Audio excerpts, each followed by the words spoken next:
계시의 시대 세 번째, 성령이 교회에게라는 말씀의 제목으로 주의 말씀 함께 나눠보고자 합니다. 요즘 MZ세대, 알파 세대라고 해서 10대들을 두고 초개인주의가 일상이 된 세대라고 얘기합니다. 어느 청소년부 전도사님이 교회 친구들을 학교 앞에서 만나서 떡볶이를 사주려고 떡볶이 가게 갔습니다. 교회 친구들의 친구가 그 옆에 테이블에서 4명이 떡볶이를 먹고 있는데 전사님이 이렇게 봤더니 3명은 먹고 1명은 먹지 않고 그냥 가만히 먹는 것만 지켜보고 있더랍니다. 전도도 할 겸 얘기도 할 겸 그 테이블에 가서 이 전도사님이 야, 너는 떡볶이를 별로 안 좋아하나 보다. 배가 아프니? 왜 떡볶이 안 먹니? 라고 얘기했더니 그 친구가 이렇게 얘기합니다. 아니요, 오늘 각자 1인분씩 돈을 내서 떡볶이를 먹기로 했는데 저는 돈이 없었어요. 그래서 안 먹고 그냥 보는 거예요. 그 이야기를 듣고 그 전도사님이 이걸 어떻게 이해해야 하나?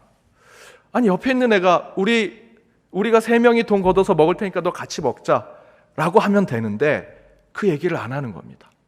야, 나도 다음에 내가 사줄게, 나도 같이 먹자, 그 얘기를 안 하는 겁니다. 서로 초개인주의적인 생각을 갖고 있는 거죠. 그런 상황을 보고 마음이 무거운 생각이 들었다라고 얘기하는 전도사님의 얘기를 들은 적이 있습니다. 이게 요즘 MZ 그리고 알파 세대의 문화라면 저는 솔직히 이 문화를 이해하는 것이 쉽지 않습니다. 모든 아이들이 다 그런 것은 아니겠지만 그런 정서를 가지고 있는 세대인 것은 분명합니다. 중국에 웨이관이라고 하는 문화가 있습니다. 중국 사전에도요, 이 웨이관 문화라는 것은 너무 부끄러운 문화라 사전에도 등록이 되어 있지 않은 이야기입니다. 내 일이 아니면 끼어들어도 손해를 보니 참견하지 않고 무시하는 문화라고 얘기합니다. 종종 중국에서 오는 뉴스를 들으면 이런 얘기가 있죠. 한 여성이 성추행을 당하는데 여러 남자들이 가서 성추행을 합니다. 많은 사람들이 그곳을 지나가는데 아무도 그것을 제지하지 않습니다. 문제 삼지 않습니다. 경찰에 신고하지도 않습니다. 어느 노숙자가 길거리에서 쇼크를 받고 쓰러졌습니다. 누가 봐도 큰 문제가 있는데 그 옆에 있는 사람도 아무도 가서 그 노숙자를 일으켜 세우거나 그에게 말을 걸지 않습니다. 그의 아픈 것을 살펴보지 않습니다. 가끔 오토바이가 지나가는데 그걸 그냥 지나갑니다. 옆으로 비껴가기를 바쁩니다. 그리고 끝내 그 노숙자는 그 자리에서 죽게 되었다라는 뉴스를 들은 적도 있지요. 우리나라도 시간이잖아. 그렇게 초개인주의적 문화와 사고가 팽배해진 세대가 주류가 되는 시대가 되면 중국의 웨이관 문화가 당연한 것처럼 여겨질까 사실 걱정이 됩니다. 교회도 조금씩 이런 문제에 봉착해 가고 있습니다. 개인주의적인 신앙이 강화되면서 함께하고 같이 나누는 신앙에 대한 관심이 점점점 떨어져 가고 있고요. 현장에 같이 모여 예배를 드리고 성경 공부하고 헌신을 위한 모임을 갖는 그 모임의 충실도도 점점 떨어져 가고 있습니다. 그러면서 신앙에 대해서 극단으로 가려고 하는 성향이 나타나고 있죠. 내 신앙만 지키면 돼. 또는 반대급부로 모든 것을 집단화시킵니다.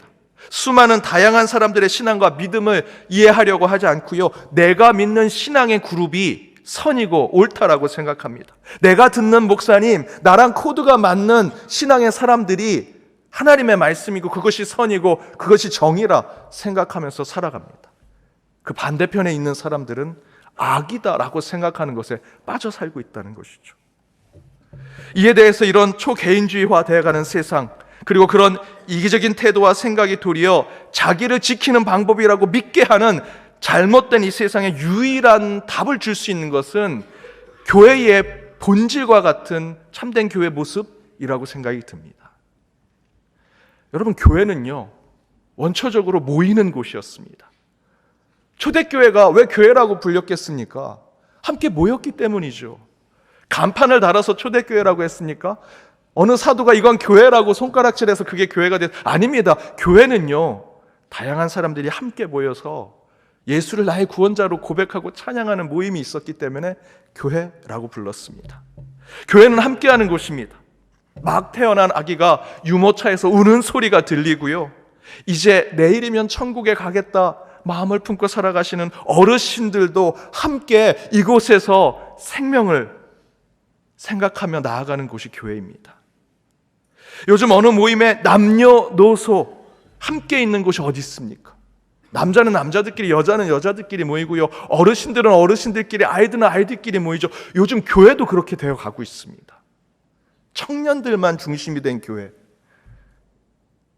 어느 세대만 중심이 되는 교회. 아닙니다. 교회는요, 남녀노소가 함께하는 교회가 되어야 합니다.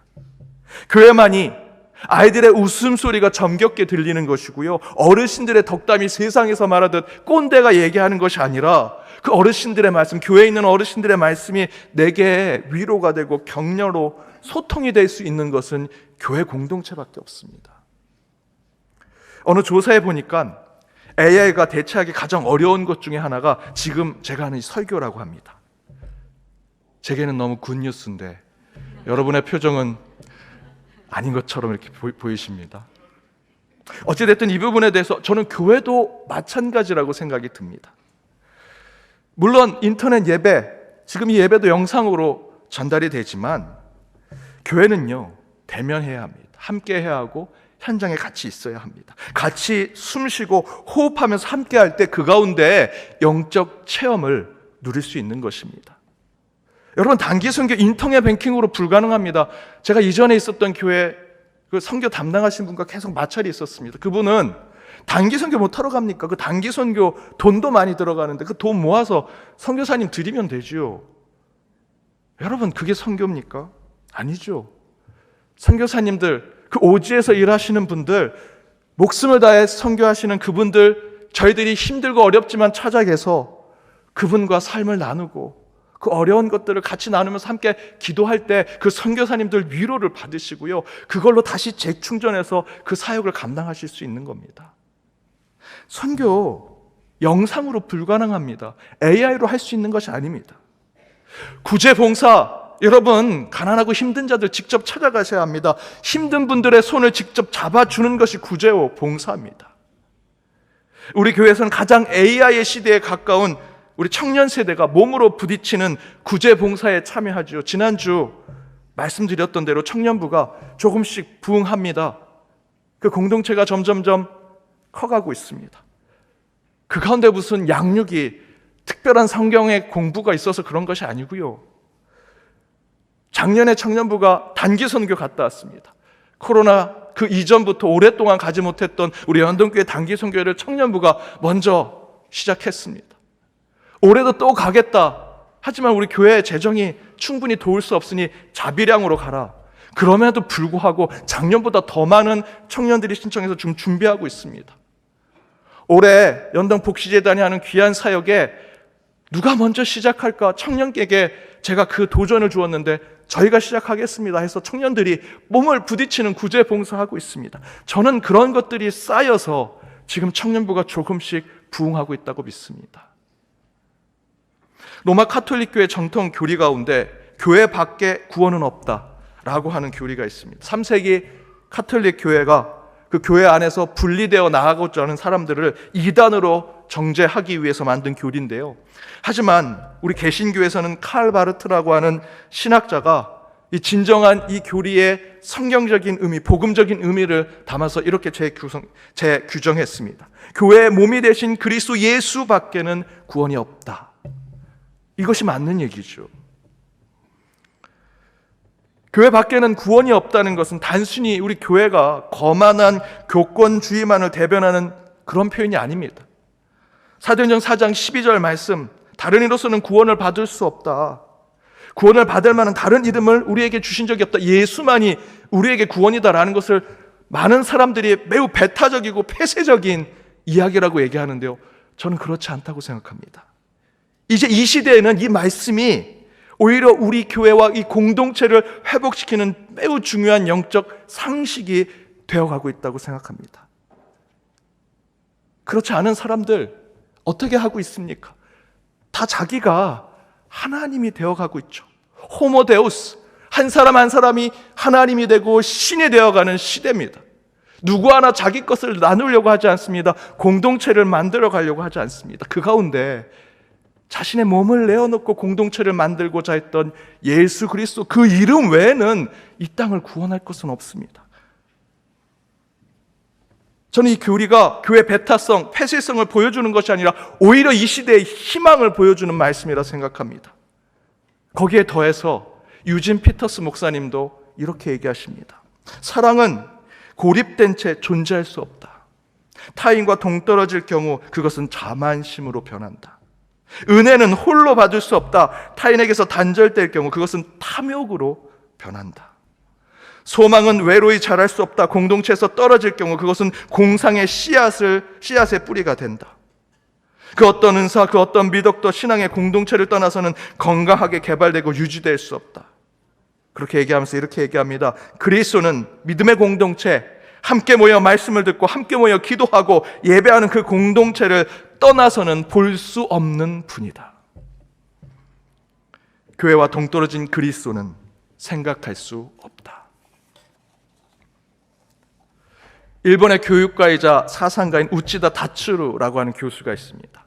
3, 40년 전부터 일본 사회 상황을 잘 분석한 사상가 중에 한 사람인데요. 저는 우리나라가 일본에 10년쯤 지금 뒤에서 쫓아가고 있다고 생각이 듭니다. 그런 입장으로 본다면 우치다 다츠루의 교수의 이 식견은 저와 여러분, 특별히 우리나라 사회가 잘 새겨들을 필요가 있습니다. 그 가운데 그가 사회적 분석을 통해 시대의 교육적 철학으로 제시한 책이 하나 있는데 이로 없는 사회라는 책입니다. 그 책에서 이렇게 얘기합니다. 어른은 길거리에 버려진 깡통을 내 것이 아니라고 내버려두는 사람이 아니라 주워서 자기 집으로 가져가 분리수거하는 사람이다. 성숙한 시민이 되는 것은 개인주의적인 미덕을 최대화하는 것으로 절대로 성취될 수 없습니다. 성숙한 어른이 되는 것은요, 우치다 다츠루의 교수의 말대로 내가 아니라 타인과 이웃을 위해 자신의 삶의 양식을 확장시키는 사람이 성숙한 사람이 된다. 저는 바로 그런 성숙한 시민, 그리고 시대를 이끌 장성한 분량의 사회적 어른을 만들 수 있는 곳은 교회라고 믿습니다. 어느 사람이 골목 뒤에 숨어서 무엇인가 계속 보면서 낄낄낄 웃고 있습니다. 그래서 도대체 뭘 보고 저렇게 웃고 있는가 뒤에서 함께 지켜보는데 길을 가던 사람이 그 길 중간에 있는 돌뿌리에 걸려서 넘어질 뻔한 모습을 보고 계속 낄낄낄 웃고 있는 것입니다. 그래서 그 친구가 그에게 이렇게 얘기합니다. 아니 여보게, 어떻게 남이 넘어질 것 같은 그 모습을 보며 그렇게 웃고 있는가? 라고 얘기합니다. 그러자 그 친구가 의미심장한 이야기를 합니다. 사람들이 돌뿌리에 넘어질 뻔한 모습도 웃기지만 더 우스운 것은 지금까지 내가 1시간을 지켜봤는데 단 한 사람도 돌뿌리에 넘어질 뻔한 사람이 욕만 할 뿐 그 돌뿌리를 뽑아내서 다음 사람을 안전하게 지나갈 수 있도록 만드는 사람이 단 한 사람도 없는 것이 너무 웃기지 않는가? 여러분, 지금 우리의 세상이 그렇지 않습니까? 나만 다치지 않으면 돼. 나만 손해보지 않으면 돼. 내 자녀, 내 가족만 해 아니면 됐지. 이웃을 못하러 신경 써 라고 생각하면서 살아가는 시대를 살고 있지 않은가? 하지만 C.S. 루이스는요, 이런 세태를 보고 우리의 신앙 가운데 이렇게 얘기합니다. 순종은 자유에 이르는 길이고 겸손은 즐거움에 이르는 길이며 하나됨은 인격 성숙에 이르는 길이다. 하나됨은 인격 성숙에 이르는 길이다. 공동체 안에서 하나 되고자 하는 일상의 삶이 곧 인격 성숙을 이룬다는 것이죠. 여기서의 하나됨은요, 나랑 비슷하게 생겼고 나랑 신앙이 비슷하고 나랑 뭐 먹는 거 또 사는 성향도 비슷하니 그런 우리가 하나 되는 것이 인격 성숙을 이루는 것이 아닙니다. 나랑 너무나 다른데, 나랑 생각도 신앙도 믿음의 모습도 너무 다르지만 그와 함께 하나이신 하나님을 섬길 수 있는 공동체를 이루는 것, 그것이 인격 성숙을 만드는 것이다라는 거죠. 여러분, 그것을 할 수 있는 건 교회밖에 없습니다. 여러분, 이런 공동체를 만들어가는 것은 이미 우리 교회가 해왔고요, 이후에도 교회가 그 사명을 감당할 것입니다. C.S. 루이스의 말대로, 그리고 우치다 다츠루의 교수의 말대로 이웃을 위하고 그들과 함께 사는 세상을 만들고자 하는 삶의 모습이 인격 성숙과 완전한 사람의 길이라면 지금 이 시대에 그것을 이룰 수 있는 것은 오직 교회이고요, 교회만이 유일한 가능성이라고 저는 믿습니다. 가능성이라는 표현은요, 할 수도 있고 못할 수도 있다라는 것이죠. 저와 여러분이 이 교회가 세속화되어 가면 그 가능성은 불가능성이 되는 것입니다. 저는 이 시대의 교회 침체가 세상의 물리적 핍박, 그리고 종교에 대한 관심이 점점 멀어져가는 세태 때문이라고 생각하지 않습니다. 물론 그런 이유도 있겠지만 진짜 이유는 사람들이 교회를 등지고 멀어지고자 하는 이유는요, 오히려 우리 교회 내부 안에 있습니다. 개인적이고 사적인 믿음을 강조하고 더 안전하고 더 편안한 개인적인 신앙을 추구하고자 하는 것 때문이다라고 생각합니다. 가끔 시대와 나라와 민족을 위해서 내 신앙의 결단 가운데 내가 헌신한다 하시는 분들 계시지요. 그러나 그분들 대체로 자기의 신앙을 꽁꽁 묶어놓고 그것만을 지키기 위해서 세상을 바꾸려고 하십니다. 그것이 아니라 세상과 함께 소통하고 대화하면서 정말 세상을 섬기고자 하는 그런 마음에서의 우리의 신앙이 교회 안에 있는가?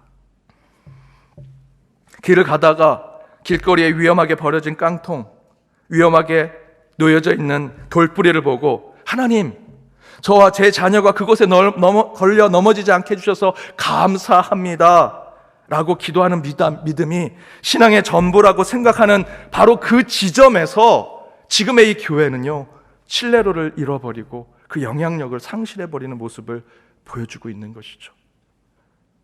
나도 내가, 내 자녀가, 내 가족이 저런 고통, 저런 아픔, 저런 어려움을 겪지 않은 것 너무 하나님 감사합니다, 은혜입니다 라고 하는 것이 채워져 있는 교회가 어떻게 세상에 손을 뻗어 선교하고 전도할 수 있겠습니까?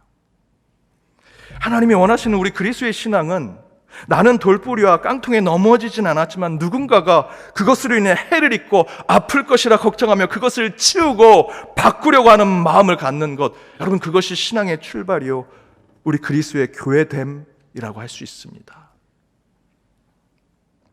초대교회 때는요 모였습니다. 함께 서로 대면했고요, 서로 부딪히고 스킨십하면서 만나 교제하고 그 가운데 삶을 나눴습니다.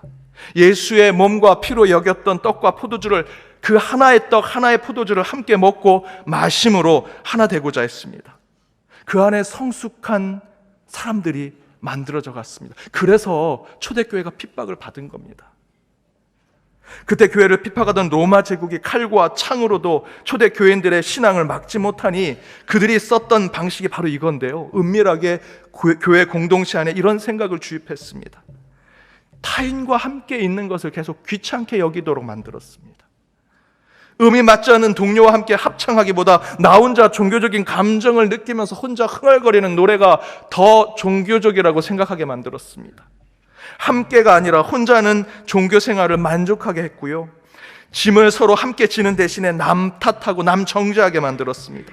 타인이 내 신앙을 방해하지 않고 나도 타인의 신앙을 방해하지 않는 것이 좋은 신앙처럼 생각하게 만들었습니다.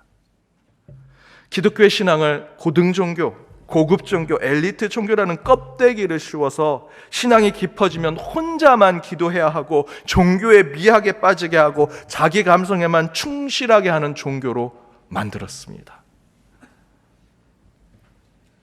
이에 유진 피터스 목사님이 다시 이렇게 얘기하셨습니다. 성령이 무질서한 군집, 곧 혼돈하고 공허한 중에 있는 자들에게 숨을 불어 넣으셔서 하나님의 백성 교회를 만드신다.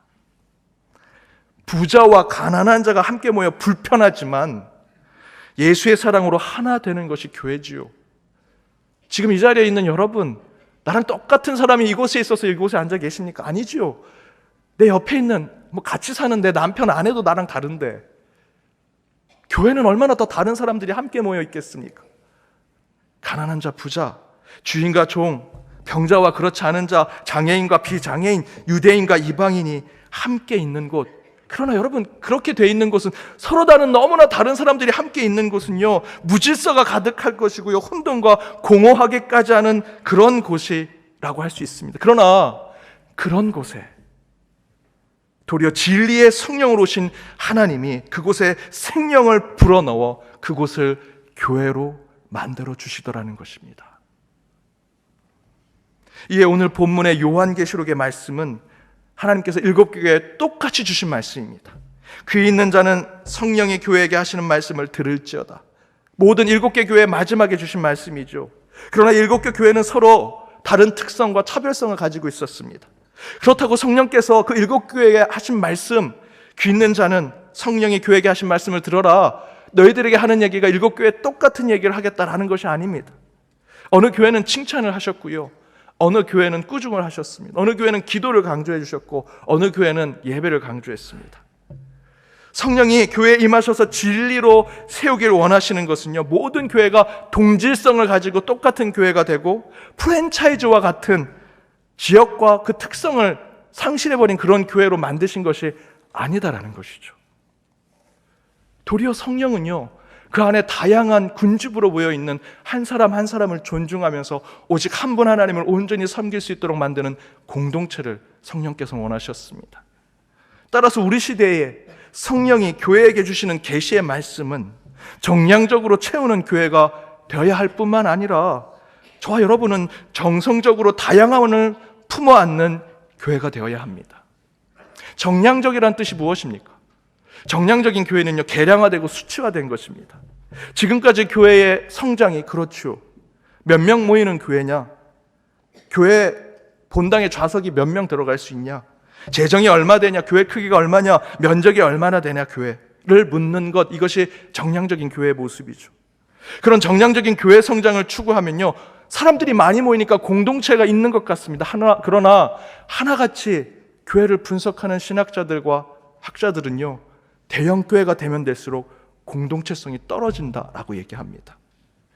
도리어 그런 교회들은 개인주의적인 신앙을 강조하고 나의 종교적 만족만을 추구하는 곳이다. 로마 제국이 초대교회를 그 밑에서부터 흔들려고 했던 유혹이 대형 교회일수록 더 많아진다는 것이죠. 그러나 정성적인 교회는 계량된 수치로 표현되는 교회가 아닙니다. 정량적인 수치로 표현할 수 없는 다양함을 보여줄 수 있는 교회, 크기와 사이즈가 아니라 그 교회만의 색깔을 나타내는 교회, 몇백 명 다니는 교회, 교회 면적이, 교회 평수가 몇 평이 되는 교회, 교회 크기가 얼마나 되는 것이 아니라 무슨 색깔로 표현할 수 있을까? 그 교회를 맛으로 본다면 무슨 맛이라고 할 수 있을까? 내가 이 교회 오는데 저 멀리서 올 때 이 연동교회만의 향내는 무엇일까? 그런 정성적인 교회를 저와 여러분이 이제는 새롭게 추구해야 한다는 것이죠. 새로운 시대에 수만 명의 교회가 단 몇십 명밖에 모이지 않는 교회로 쇠락하는 교회를 미국과 유럽 사회를 통해서 우리는 많이 확인하고 보았습니다. 그러나 그것은 정량적인 교회가 사라진 것뿐이고요, 성령께서 지키시는 교회는요, 결코 사라지지 않습니다.